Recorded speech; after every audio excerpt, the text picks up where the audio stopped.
Hello everyone, welcome to this Blender tutorial. Today I'm going to show you how to create a fake depth of field effect. And as a source footage I am using this photo, which is released by the US Army via flickr.com under a Creative Commons license. I'll put a link to the photo in the description. Okay. Let's get started. First of all, I'm working in the Blender internal render engine and I won't need the default cube and the default lamp, so I'm deleting them. And most of the work will be done in the node editor. So change to that. Make sure you have use nodes activated and are on the compositing nodes, not for texture and not the material nodes. I'm going to use a backdrop and I won't need the render layer at all. Instead, I'm going to input the image, this depth of field, and make sure that our image is scaled to the render size. Let me make this bigger.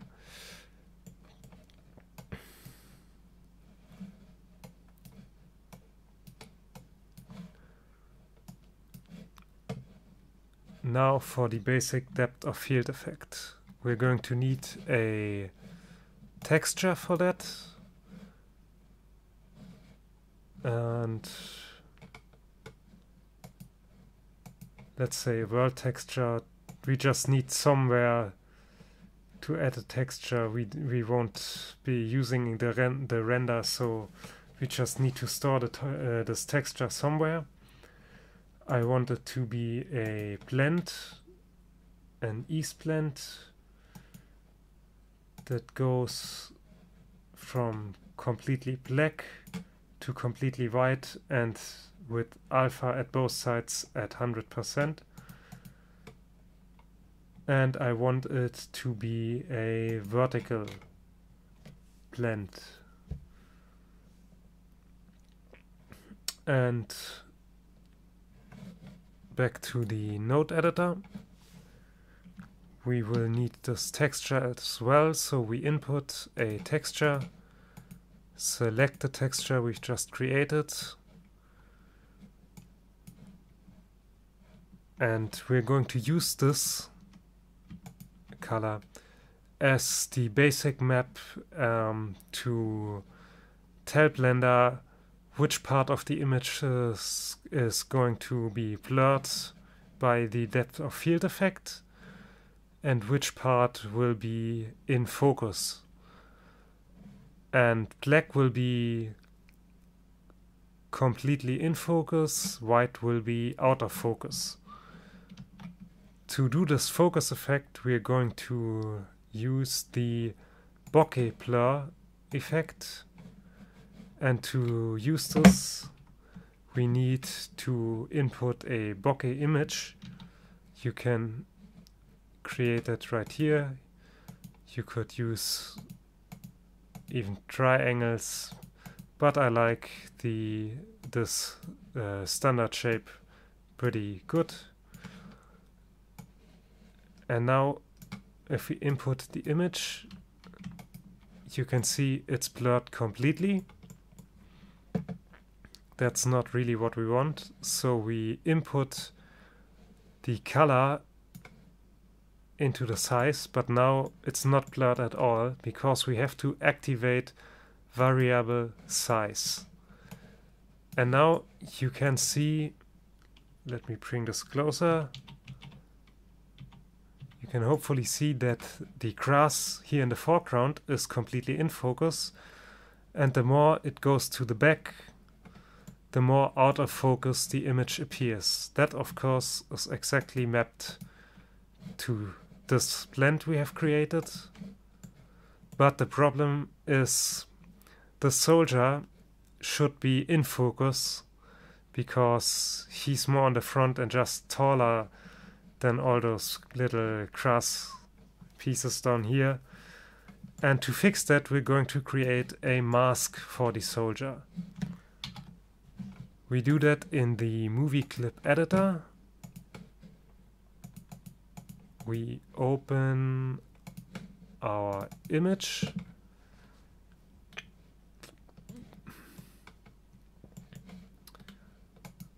When I'm creating masks, I like to create a new mask object or a new object to attach all my masks to, instead of attaching them to the camera object in the movie clip editor. It's just cleaner, I feel, because the camera object is normally used for camera reconstruction in 3D tracking. We change to masking mode down here and create a new mask. I will call this soldier, and I will begin to, by left clicking,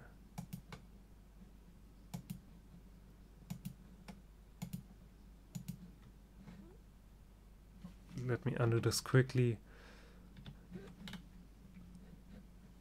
These points are rather curved, but for now I feel I can work more precise if I change them to vector. So I select the points, press V and select vector as mode.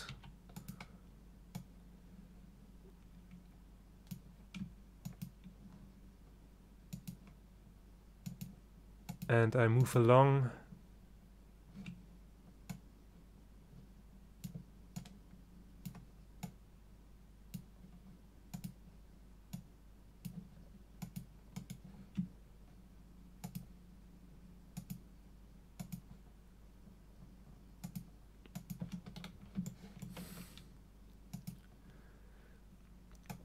I'm going to take care of his head separately. I'm going to show you a trick later how to do that. And this right here could be, because of his shoulder, a aligned vector. And let me switch the direction of the mask, because I am... And I believe this right here could also be changed to aligned, just to get a slight curve to match his body shape better. But for the most part, with vector handles, we can work pretty well. Oops. Whoa, what happened now? Ah, I didn't have the last. When you add a new handle with Control left click, make sure that you actually have the last handle selected and not some handle here, or it will try to connect the selected handle to the newly created one and mess up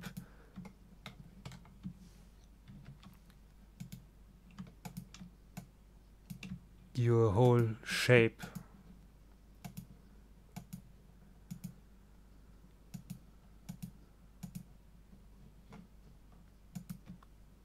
Here would be a good point, probably with that one, to use aligned handles again. Let's say like this. Maybe this one will have to be aligned too. No, that doesn't work really well.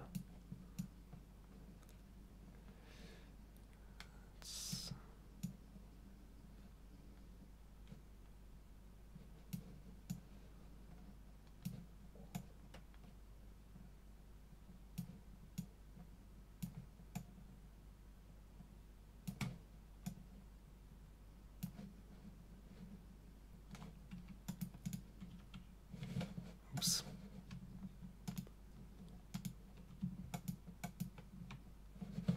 the hell? Oh.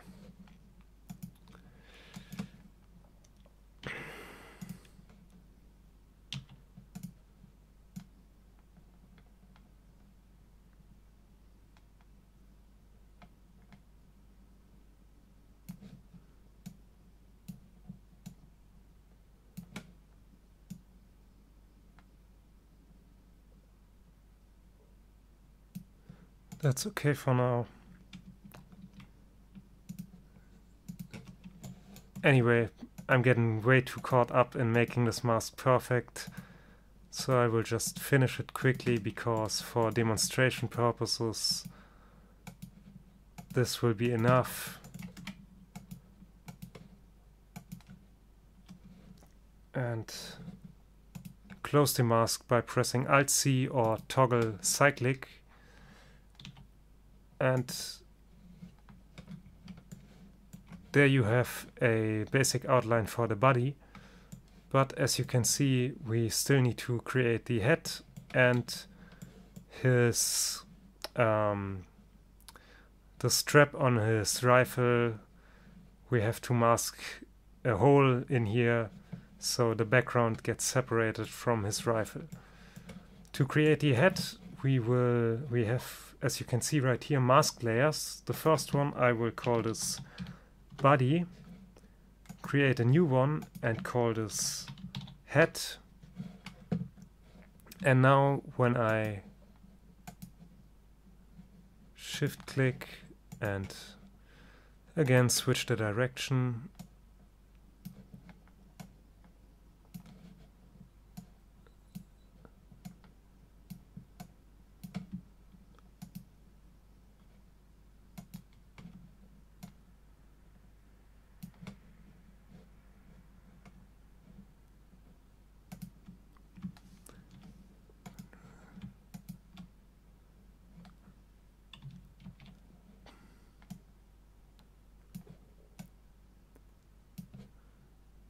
so this is going to be my outline for the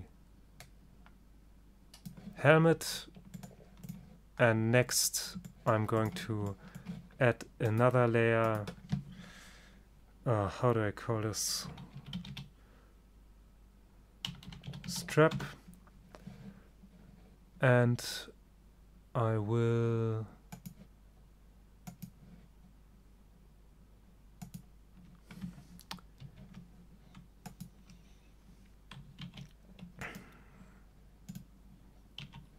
change this to vector, this to vector.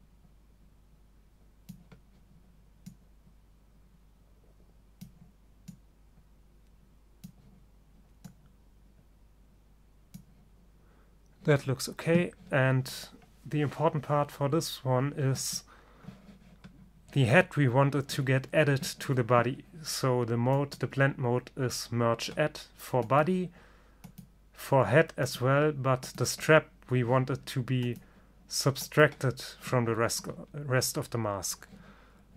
So we set it right here to merge subtract. That's all for masking. We switch back to the node editor, input our mask by pressing Shift A and select soldier. And as you can see, we have the shape of the soldier selected or outlined by this mask.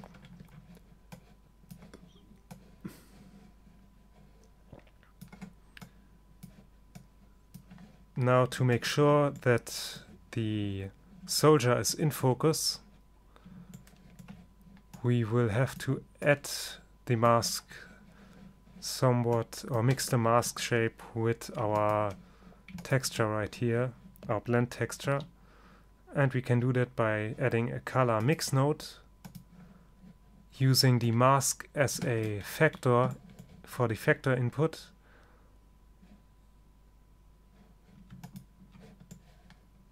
And it looks okay right now even, but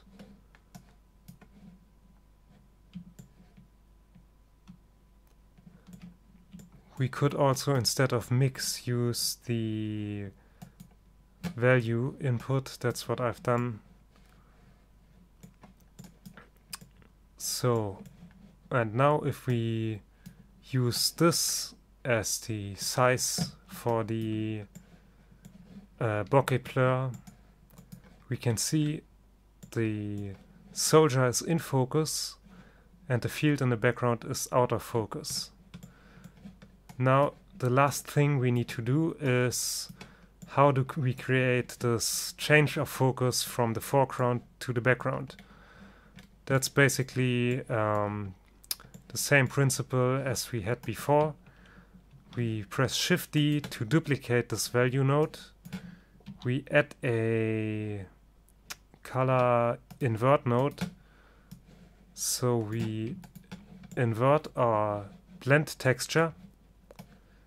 And the reason why we don't simply invert our value node right here with the soldier outlined is because by using a different value node,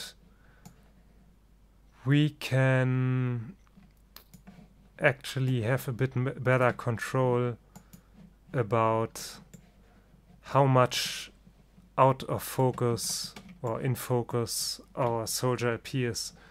If we would have simply inverted this one, where the soldier's outline is black, it would be white. That means the inverted image would be white. That would mean the soldier is completely out of focus. But what we actually want is him to be a little bit, not completely out of focus, let's say about the same as this gray value here. We duplicate our bokeh blur, input the image again, and input this as size, and we can see the soldier is out of focus and the background is in focus, but the edge around the soldier is a bit sharp. So we can simply feather the mask a little bit. Let me change back to the movie clip editor. Select this mask, Shift and left click. That doesn't work too well. As you can see right here, because some of these points are fairly close together, the feathering gets mixed up. So undo this, and I guess I'm just going to use a blur node. Add filter, blur, fast Gaussian.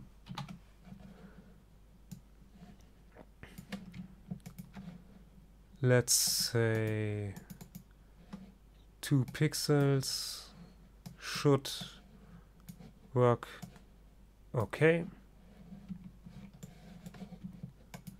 Let me check this. Yep, with a blurred edge it works much better. But somehow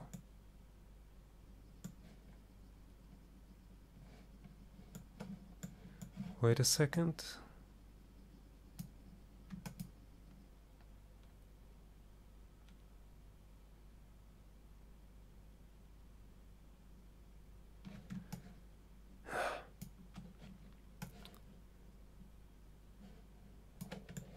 I mixed up some input node.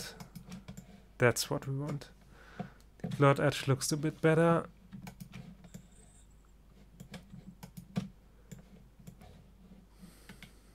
And now oh, I forgot one thing. To be a bit more on the safe side, because the mask is always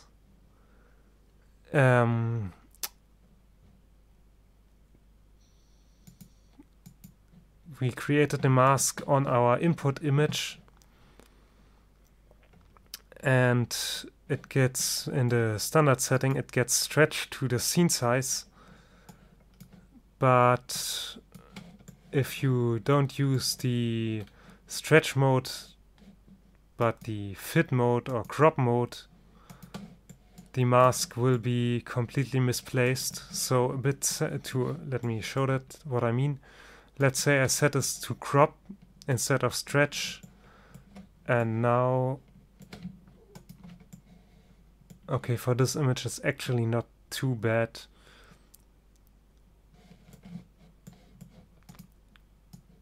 But to make sure that the mask always matches up with what you do with your image input, set the mask to a fixed size and choose the exact size of your image, which is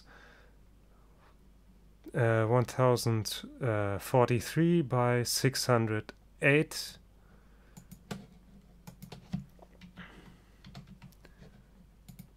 By 608. And just add a scale node, the same with the same value selected as you have for your image input for the mask input. Now we have a image with the soldier in focus and with him out of focus. And to create the shifting focus effect, we need another mix node and input these two images. Don't forget to attach this to the composite node. And when the value is 1, our soldier is completely out of focus. And with a value of 0, the soldier is completely in focus. So let's say we want the focus shift to start from frame 15. We hover the mouse over this vector field right here and press I to insert a keyframe. You see the field turns yellow. And let's say we want the change focus effect to be finished by frame 30. We change it to 0, hover over the field and press I again. And now, over time,